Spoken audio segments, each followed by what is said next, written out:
Humans, let's talk. This was not supposed to be the next episode.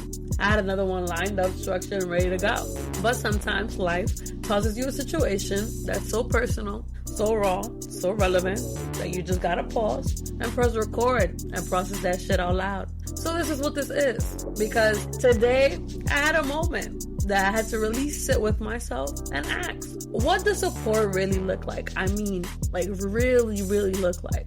Have you ever had someone swear up and down that they support you? And you're just sitting there like, are we in the same reality, bro? Because I don't feel it. I don't see it. I don't receive it. We need to get into that. So, welcome back to Vibes and Affirmations, where there's a thin line between crashing out and keeping it all together. I'm your host, G, your favorite voice of reason and sometimes chaos. And today, we're unpacking the real deal. That support only counts when it's given in a way that lands. Let's start here. People love to say that they're supportive. It rolls out of their tongue so easily. I'm rooting for you. I always got your back. You know I believe in you. And sometimes they really think that they are. But let's be honest, what they're giving versus what you're needing might be two completely different things, two completely different languages, two completely different frequencies. Let me break it down like this. If I told you that I'm cold, and instead of handing me a jacket, you give me a TED Talk about how strong I am for surviving in the cold, are you really helping me? Are you really supporting me? Or you just making yourself feel good while I'll continue to freeze? Because the jacket, that was the need, not the motherfucking pep talk. And too often, people show up with love, yes, but with the wrong kind of love for the moment. Now, let me keep it all the way real with you. This is fairly fresh, so I ain't even gonna do too much. But there's people in my life who have said that they support me. To be fair, they have in ways that make sense to them, sometimes to me. They have had deep conversations with me about my podcast. They have hit me with thoughtful reactions, insights, sometimes even challenge me in the best ways possible that have made me reflect. But here's the part that has me stuck. They would never like a post, never publicly acknowledge what I was building. And I let it slide for a while, telling myself, well, at least they fake listened to the episode. But deep down, I didn't feel like I was supported. Not in the way I needed, at least. And then boom, that shit flipped today, y'all. I was told to fuck off. They were upset, saying I didn't show up for them while they was going through something, that I wasn't there in the way that they needed me to be. And you know what made it hit even harder, though? That our last conversation that we had before all of this, before I was told to fuck off, was about support. I told them I felt unseen, acknowledged. And I wasn't being dramatic. I was honest about it. And that combo led to space. I stepped back.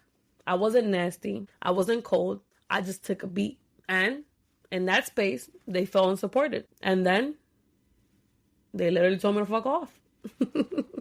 And I had to sit with that shit, for real. Because now I'm asking myself the uncomfortable questions. Was I wrong for pulling back? Did I become the very thing that I was hurt by in that moment? Or was it a mirror moment for the both of us? Let's be honest. Support isn't a one-size-fits-all type of thing. Sometimes people want check-ins. Sometimes people want you to show up to their event. Sometimes people just want you to like their motherfucking post.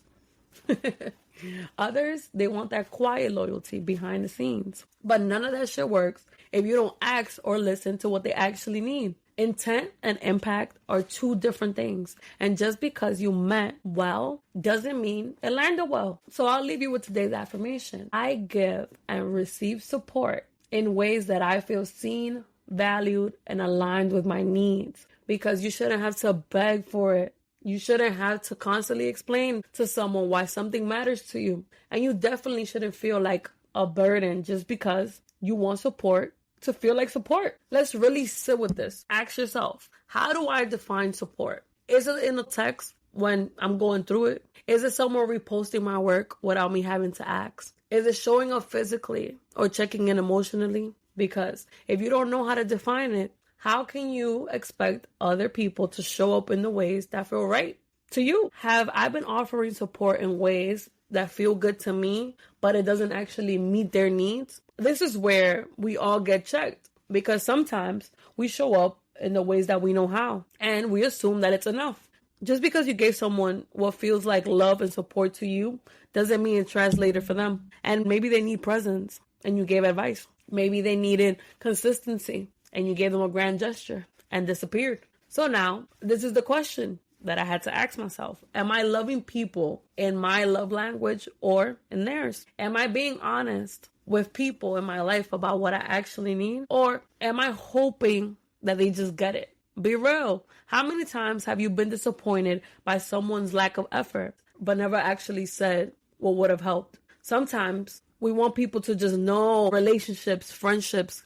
They can't run based off assumptions. They run on communication. And the longer you wait, the deeper the resentment gets. And here's the kicker. If someone makes you feel like you're doing too much just because you asking for something different, you really got to question the dynamic of the relationship. Because different doesn't mean dramatic. Having needs doesn't make you needy. And if the conversation turns into guilt, gaslighting, or defensiveness instead of understanding, that's not someone trying to meet you where you are. That's someone trying to avoid the work. Support is only real when it is felt. You cannot assume people feel held just because you're showing up, even if that lesson takes you being on the receiving end. And on the flip side, you can't take things so personally when someone doesn't meet your needs, especially if you never said what they were. But when you do say it and they don't adjust, that's not love. That's dismissal. So whether you're the one on the receiving or the giving end, just know it's not support if it doesn't feel like support. Just say thank you, sure. Also, this isn't helping me right now. You're allowed to speak up.